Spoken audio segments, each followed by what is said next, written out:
మీరు చూస్తున్నది మీ TV news. Motivate, educate, entertain. Welcome to meeting news. నేను ప్రసాద్. కల్వకుర్తి నియోజకవర్గంలో వెల్దండ మండల కేంద్రంలోని ఏదైతే ఆకృతి ఫంక్షన్ హాల్లో ఈరోజు రాష్ట్ర వ్యాప్తంగా కూడా కాంగ్రెస్ ప్రభుత్వం ఎస్ఐఆర్ మీద ఓట్ల నమోదు కార్యక్రమం, తొలగింపు కార్యక్రమం మీద పెద్ద ఎత్తున కూడా ముందుకు వెళ్తున్న తరుణంలోని ఈరోజు వెల్దండ మండల కేంద్రంలో ఆకృతి ఫంక్షన్ హాల్లో ఈరోజు ఎస్ఐఆర్ అనే కార్యక్రమం బూత్ లెవెల్ లీడర్లని ఈరోజు ఇక్కడ ఈ కార్యక్రమం ఏర్పాటు చేసుకున్నారు. ఈ కార్యక్రమానికి ముఖ్య అతిథులుగా పార్లమెంటు నియోజకవర్గ ఇన్ఛార్జి మరియు కల్వకుర్తి ఎమ్మెల్యే కసిరెడ్డి నారాయణ రెడ్డి గారు, అట్లాగే ఏదైతే కల్వకుర్తి ఇన్ఛార్జి శ్రీనివాస్ గౌడ్ గారు, కల్వకుర్తి మాజీ జెడ్పీటీసీలు, ఎంపీటీసీలు, కాంగ్రెస్ నాయకులు, బూత్ లెవెల్ నాయకులు కూడా పెద్ద ఎత్తున కూడా ఈ కార్యక్రమానికి హాజరయ్యారు. ఏదైతే దాదాపుగా 2 నెలల నుంచి జరుగుతున్న ఈ కార్యక్రమం ఎంతవరకు వెళుతుంది, ఎలా స్పందన వస్తుంది, ఇలాంటి విషయాలతోనే ప్రజల్లోకి వెళ్తా ఉన్నారు అనే ఆలోచన విధానాన్ని ఏదైతే బూత్ లెవెల్ నాయకుల దగ్గర ఒక ఫీడ్బ్యాక్ తీసుకునే ఆలోచన విధానంతోనే ఈరోజు ఎమ్మెల్యే కసిరెడ్డి నారాయణ రెడ్డి గారు, అట్లాగే పార్లమెంట్ ఇన్ఛార్జి వాళ్ళతోని కొన్ని విషయాలు అడిగి తెలుసుకునే ప్రయత్నం చేశారు. ఏదైతే మొత్తానికి రాష్ట్ర వ్యాప్తంగా కూడా ఈ విషయాన్ని ముందుకు వెళ్తున్న తరుణంలోని పెద్ద లెవెల్లో కూడా చాలా వరకు గ్రామ స్థాయి నుంచి పట్టణ స్థాయిలో కూడా వార్డు మెంబర్లతోని ఏదైతే ఓట్ల వాళ్ళ కావలసిన వివరాలు తీసుకొని ఏదైతే ఆన్లైన్ ద్వారా దాన్ని మనం నమోదు చేయాల్సిన కార్యక్రమం ఎంతవరకు ముందుకెళ్తుందనే ఆలోచన విధానాన్ని ఈరోజు ఈ కార్యక్రమం ద్వారా తెలుసుకునే ప్రయత్నం చేశారు ఎమ్మెల్యే గారు. అట్లాగే దాదాపుగా 70 నుంచి 80% పూర్తయిన సందర్భంలో ముందుకు వెళ్తున్న ఆలోచన విధానాన్ని తీసుకున్నట్టు ఒక విషయాన్ని ఎమ్మెల్యే చెప్పే ప్రయత్నం చేశారు. అయితే మరిన్ని రోజులు దాదాపు ఈ నెల 24వ తారీఖు ఈ కార్యక్రమం అంటే ముగింపు తేదీన 24వ తారీఖు ఉంటుంది కాబట్టి ఆ చివరి తేదీ వరకు కూడా పూర్తిగా 100% పూర్తి కావాల్సిన అవసరం ఉంటుంది. అంటే ఎక్కడో ఒక దగ్గర ఏమి చేయలేని బూత్ లెవెల్ వాళ్ళు కూడా ఒక అవగాహన వచ్చేటట్టు కూడా ఈరోజు వాళ్ళని గుర్తించి ఎక్కడ లోపాలు జరుగుతున్నాయి, ఎక్కడ లోతుపాట్లు జరుగుతున్నాయి, ఎలాంటి విషయాల్లో మీరు ఇబ్బంది పడుతున్నారు, ఎందుకు మీరు పూర్తిగా చేయలేకపోయారని వాళ్ళని ప్రశ్నించడం జరిగింది. సో మొత్తానికి ఏదైతే 70 నుంచి 80% పూర్తయిన ఎస్ఐఆర్ ఓట్ల నమోదు కార్యక్రమాలతోని మిగతా 20% కూడా ఈ నెల 24వ తారీఖు వరకు కూడా ముగింపు దిశకు చేరుకున్న తరుణంలోని అది కంప్లీట్ చేయాల్సిన అవసరం ఉంటుందని ఎమ్మెల్యే కసిరెడ్డి నారాయణ రెడ్డి గారు ఇక్కడ ఈరోజు హాజరైన ఈ కార్యక్రమానికి అందరూ కూడా ఆయన చెప్పే ప్రయత్నం చేశారు. ఏదైతే ఎప్పటికప్పుడు ఈ విషయాల మీద రాష్ట్ర ప్రభుత్వంలో ఉన్న ముఖ్య నాయకులు యనమల రేవంత్ రెడ్డి గారు కూడా దాదాపు జూమ్ మీటింగ్ లో ఏదైతే వాళ్ళతోనే ప్రతి ఒక్క ఎమ్మెల్యేతోని కూడా కాన్ఫరెన్స్ లో ఆ నియోజకవర్గంలో జరుగుతున్న ఎస్ఐఆర్ కార్యక్రమాన్ని పూర్తిగా ఎప్పటికప్పుడు తెలుసుకుంటున్న ముఖ్యమంత్రి రేవంత్ రెడ్డి గారు ఆ విషయాలన్నీ ఆయన పూర్తిగా అన్ని సమీక్షిస్తున్నారు. సో మీరు గ్రామ స్థాయి కావచ్చు, పట్టణ స్థాయి కావచ్చు, వార్డు మెంబర్లు కావచ్చు, వాళ్ళు ఉన్న ఓట్లు కావచ్చు, మొత్తానికి అన్ని కూడా క్లుప్తంగా మీరు క్లియర్గా చేసి తొందరగా ఆ విషయాన్ని కంప్లీట్ చేసి మనం ఇవ్వవలసిందిగా రాష్ట్ర ముఖ్యమంత్రి గారు ఆదేశాలు జారీ చేశారు అన్నట్టుగా ఎమ్మెల్యే గారు కింద ఉన్న నాయకులకు చెప్పే ప్రయత్నం చేస్తారు. ఈ కార్యక్రమంలో ఈ రోజు ఎమ్మెల్యే గారి మాటల్లో విందాం. ఈ రోజు కల్వకుర్తి కాన్స్టిట్యున్సీలో వెల్దండ మండలం ఆకృతి గార్డెన్ లో ఈరోజు బిఎల్ఎస్ మళ్ళీ ఒకసారి మీటింగ్ పెట్టుకోవడం జరిగింది ఎస్ఐఆర్ మీద. దానికి ముఖ్య అతిథిగా విచ్చేసినటువంటి పార్లమెంట్ ఇన్ఛార్జ్ ఎస్ఐఆర్ సిద్ధేశ్వర్ గారు, అదేవిధంగా కాన్స్టిట్యున్సీ ఇన్ఛార్జ్ శ్రీనివాస్ గౌడ్ గారు, కల్వకుర్తి బ్లాక్ ఇన్ఛార్జ్ విజయ్ కుమార్ రెడ్డి గారు, అదేవిధంగా మండల పార్టీ ప్రెసిడెంట్లు, దీని మీద సూపర్వైజర్స్, బిఎల్ఎస్ అందరూ ఇక్కడ విచ్చేసి ఉన్నారు.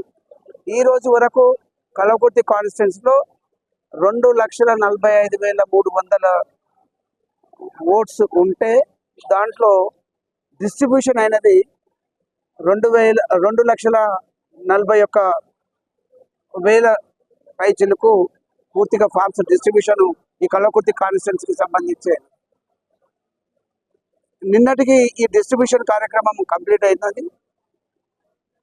మిగిలినటువంటి చాలా తక్కువగా 1-2% ఏవైతే ఉన్నాయో అవి డిస్ట్రిబ్యూషన్ చేసుకుంటూ మళ్ళీ ఒకసారి డిజిటలైజేషన్ కూడా చేసేటువంటి కార్యక్రమం, అంటే అవి ఫిలప్ చేసి ఏదైతే ఫామ్స్ ఇచ్చి ఉన్నామో ఓటర్స్కు ఈ బిఎల్ఏలు బిఎల్ఓస్ ఏదైతే ఇచ్చిందో వారికి సహకరించుకుంటూ మళ్ళీ ఆ ఫామ్స్ అన్ని తీసుకొని డిజిటలైజేషన్ కూడా చేస్తాం. ఇప్పటికీ కల్వకుర్తి కాన్స్టిట్యున్సీలో 30,800 అప్లికేషన్స్ అన్ని కూడా డిజిటలైజేషన్ చేయడం జరిగింది.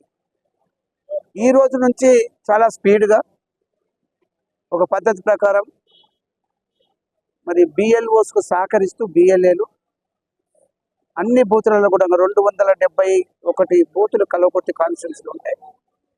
అందరూ కూడా పూర్తి స్థాయిలో దాని మీద పనిచేస్తూ ఉన్నారు.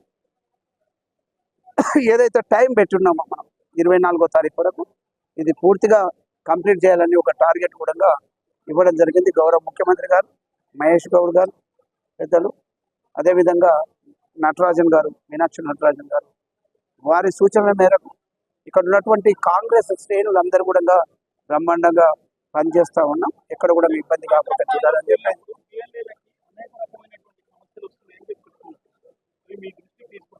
ఈరోజు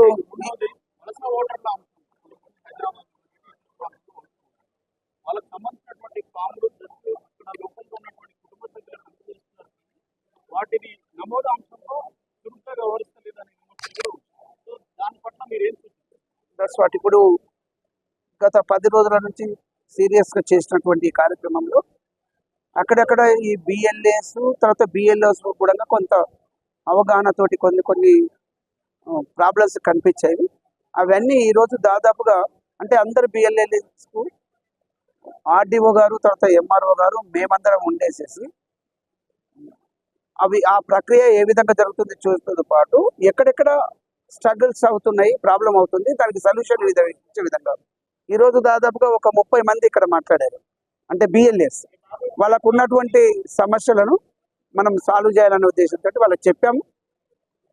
టిపికల్గా ఉన్నాయి కూడా అన్నీ క్లియర్ చేయాలనేది, ఏ విధంగా ముందుకెళ్ళాలనేది ఎక్స్ప్లెయిన్ చేస్తాం. మీరు చెప్పినటువంటిది వాస్తవం. చాలామందికి ఇంకా డౌట్స్ కానీ అక్కడక్కడ కొన్ని ఇష్యూస్ ఉన్నాయి. అవన్నీ కూడా క్లారిఫై చేయడం జరిగింది. ఇక్కడ అధికారులు కూడా వచ్చినారు కాబట్టి ఆర్డీఓ గారితో పాటు వాళ్ళందరూ చేసి పెట్టినారు. అదేవిధంగా ఇది తొందరగా కూడా కావాలని చెప్పేసి ఒక ఆలోచన ఉంది. ఎందుకు అంటే ఏదైతే టైం లిమిట్ చేస్తున్నాం, మీరు చెప్తున్నట్టుగా ఈ ఎక్కడో ఉన్నటువంటి ఓటును ఇక్కడ తెచ్చుకోవడము, ఇక్కడ ఉన్నటువంటి ఇంకొక ఓటు అక్కడికి కూడా వెళ్ళేటువంటి ప్రక్రియ మీరు చెప్తా ఉన్నారు.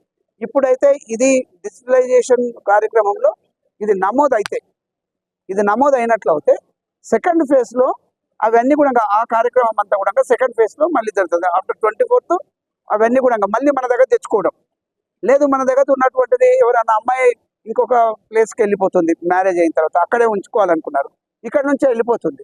లేదు ఒక అమ్మాయి ఇక్కడికి వచ్చింది మ్యారేజ్ అయిన తర్వాత, లేదు ఏదైనా ఉద్యోగ రీత్యా ఏ విధంగా వచ్చినా ఆ ఓటు ఇక్కడికి రావాలంటే ఇప్పుడు సెకండ్ ఫేజ్ 24 తర్వాత అవన్నీ కూడా మళ్ళీ డిజిటలైజేషన్ కార్యక్రమంలో మళ్ళీ చేసుకోవడానికి ఉంటుంది. ఇక్కడ వస్తుంది. ఇప్పటి వరకు ఏంటిదంటే ఉన్నవి మ్యాపింగ్ అయినటువంటి అన్నిటిని కూడా డిజిటలైజేషన్ చేసినట్లు అయితే ఇంకా పూర్తి స్థాయిలో మనము సక్సెస్ అవ్వడానికి అవకాశం ఉంటుంది. కాబట్టి అది చేస్తూ ఉన్నాం. ఎక్కడున్నా భారతదేశంలో ఎక్కడ ఓటర్ అయినా కూడా నమోదు చేసుకోవచ్చు. ఇంతవరకు ఇక్కడ అది ఎస్ట్వైల్ ఏపీ ఉన్నప్పుడు ఆంధ్రప్రదేశ్లో, ఏపీలో అక్కడ ఉన్నారు, ఇక్కడికి రావాలనుకుంటున్నారు, లేదా అప్పుడు ఉన్నప్పుడు ఎపిక్ దాని మీద ఏపీ అని ఉంటుంది, ఆంధ్రప్రదేశ్ అని ఉంటుంది. అది యాజ్ ఇట్ ఈస్గా చేయాలి. ఎప్పుడు చేంజ్ అవుతుంది? ఇప్పుడు 24 తర్వాత మళ్ళీ దాన్ని అన్నింటినీ సెకండ్ ఫేజ్లో ఈ తెలంగాణ అనేది వచ్చేస్తుంది. ఆ గ్రామంలో ఆ బూత్లోకి ఆ ఓటు కూడా వచ్చేస్తుంది అని చెప్తాను. ఈ విధంగా అన్ని కూడా కంప్లీట్ చేస్తూ ఉన్నాం. మాకు ఇన్ఛార్జెస్ కూడా ఉంటారు. సిద్ధేశ్వర్ గారు ఉన్నారు, వారికి డైలీ రిపోర్ట్ ఇస్తూ ఉంటాం. వారు పైకి మా మహేష్ గౌడ్ గారికి పిసిసి ప్రెసిడెంట్ కూడా వాళ్ళు పంపించడం అవుతారు. మన దగ్గర నుంచి శ్రీనివాస్ గౌడ్ గారిని దీన్ని పూర్తి బాధ్యత చేస్తాం. కార్యక్రమాలలో మేము తిరుగుతున్నా ఎక్కడ కూడా ఇది నెగ్లెక్ట్ చేయకూడదు అని చెప్పేసి అధికారులు కూడా ఇక్కడ బాగానే చేస్తూ ఉన్నారు. అంతా హ్యాపీగా ఉంది. సిద్ధేశ్వర్ గారు మాట్లాడారు.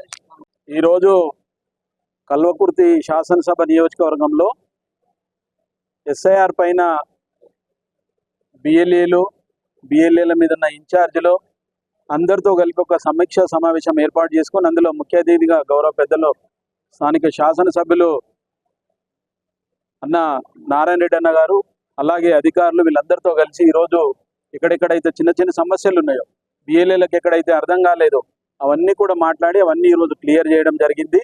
ఇప్పటివరకు ఎమ్మెల్యే గారు చెప్పినట్టుగా దాదాపు 2,40,000 forms, enumeration forms distribution complete అయిపోయింది. అందులో 30,000 పైచిలకు డిజిటలైజేషన్ పూర్తయింది. ఇంకా మిగతాయి కావాలి. ఈ నెల 24 వరకు టైం ఉంది కాబట్టి అంతలోపు ఇవన్నీ కూడా పూర్తవుతాయి. దానికి బిఎల్ఓలు బిఎల్ఏలు అందరూ సమన్వయంతో చేసుకొని ఇవన్నీ పూర్తి చేయాలని కోరడం జరిగింది. చదువురాని వారు ఉన్నారు, అలాంటి వాళ్ళ ఓటు హక్కును కాపాడడం కాంగ్రెస్ పార్టీ బాధ్యతగా తీసుకుంటా ఉన్నది. ఖచ్చితంగా కాంగ్రెస్ పార్టీ ఈరోజు మా గౌరవ ముఖ్యమంత్రి రేవంత్ రెడ్డి గారు కావచ్చు, మా ఇన్ఛార్జ్ మీనాక్షి నటరాజన్ గారు కావచ్చు, పిసిసి అధ్యక్షులు మహేష్ కుమార్ గౌడ్ గారు కావచ్చు, క్షేత్రస్థాయిలో బూత్ లెవెల్లో వెళ్ళి పనిచేసి ప్రతి పౌరుని యొక్క ఓటు హక్కును కాపాడాల్సిన బాధ్యత కాంగ్రెస్ పార్టీ తీసుకుంటుంది. అందులో భాగంగానే ఈ యొక్క సమీక్ష సమావేశాలు, ఈ మీటింగ్లను పెట్టుకొని పనిచేస్తూ ఉన్నాం.